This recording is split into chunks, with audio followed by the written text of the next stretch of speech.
Vous écoutez Europe 1, il est 11h30. Le journal de la santé avec Isabelle Quenin.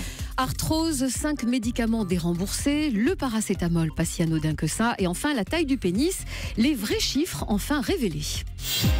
Et on commence avec les internes qui se mettent aux 48 heures. C'est un décret publié au journal officiel qui l'annonce dès le 1er mai prochain. Le temps de travail des internes en médecine sera réduit à 48 heures, conformément à la réglementation européenne. À l'heure actuelle, les internes passent en moyenne 60 heures dans les hôpitaux.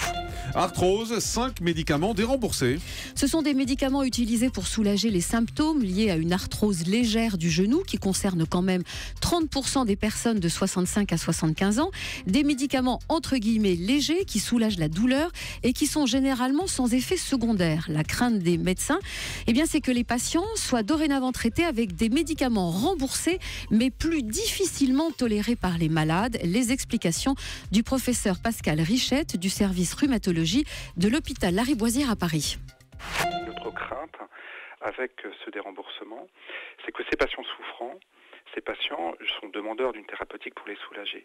Et les alternatives qu'on va avoir pour soulager ces patients sont de prescrire des antalgiques comme du tramadol, de la codéine ou des anti-inflammatoires non stéroïdiens dont on sait que sur une population à risque, on va s'exposer à un certain nombre d'effets secondaires qui nous inquiètent. L'inquiétude que l'on a avec ce déremboursement, c'est qu'il y ait un report de prescription, et ça a été vu dans d'autres pathologies, un report de prescription vers des thérapeutiques qui marchent mais qui sont associées à plus d'effets secondaires et que l'on redoute sur cette population fragile et qui est extrêmement fréquente, parce qu'il faut rappeler que l'arthrose, c'est la pathologie la plus fréquente dans le domaine de la rhumatologie, et à l'échelon mondial et des maladies, on considère que c'est la 10e maladie qui génère le plus de handicap.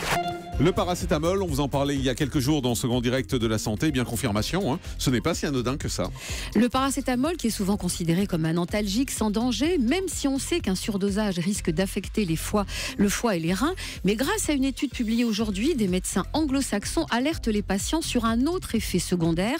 Prendre du paracétamol pendant de longues périodes peut provoquer des complications cardiovasculaires et multiplier les risques d'infarctus et d'AVC. Une augmentation des risques de près de 68% et le risque d'ulcère et de saignement augmente lui de 49%.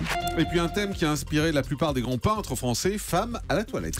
C'est une exposition que nous propose le musée Marmottan jusqu'en juillet prochain. Son titre, La toilette, naissance de l'intime, une exposition intéressante à plus d'un titre où l'on apprend par exemple, par des tableaux, qu'à l'origine on ne se lavait pas à l'eau parce qu'on craignait qu'elle nous donne la peste, qu'à la cour des rois de France, le changement de linge était déjà un processus de lavage, en gros une chemise propre sur un corps sale, que la première savonnette a été peinte sur un tableau au XVIIe siècle, l'eau courante arrive dans les années 1870, mais pas la baignoire. Au début, on louait une baignoire pour se laver. Bonnard, Degas, Renoir, Édouard Manet, tous nos peintres adoraient peindre des femmes à la toilette. Pour eux, l'occasion de faire du nu que s'arrachaient à prix d'or des collectionneurs un peu voyeurs. C'est au musée Marmottan à Paris jusqu'au 5 juillet prochain. Et puis vous avez les chiffres, ceux qui vous plaisent tant, ce sont ceux sur la taille des pénis, enfin révélés. Grande question que se posent les messieurs, suis-je normal ? Une nouvelle analyse donne un aperçu de ce qui est normal. 15 500 hommes ont participé à cette étude qui a permis d'établir une moyenne.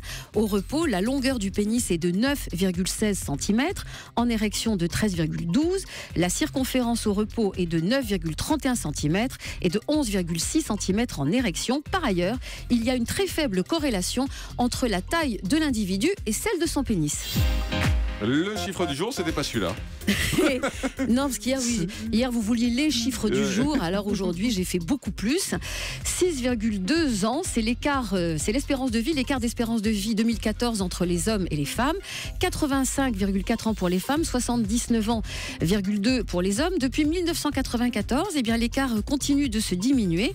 Donc c'était en 94 de 8 années, un peu plus de 8 ans, et donc là c'est un peu plus de 6 ans. Rendez-vous en 2024. Effectivement, pourquoi j'ai un numéro de téléphone aussi ? C'est quoi ? C'est un plan pour 16 heures ? Non, pas du tout. C'est 06, Jean-Michel 03. Cohen qui voudrait faire des travaux chez lui, qui va demander le téléphone.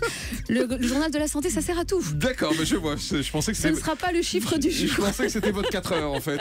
Merci Isabelle Quenin.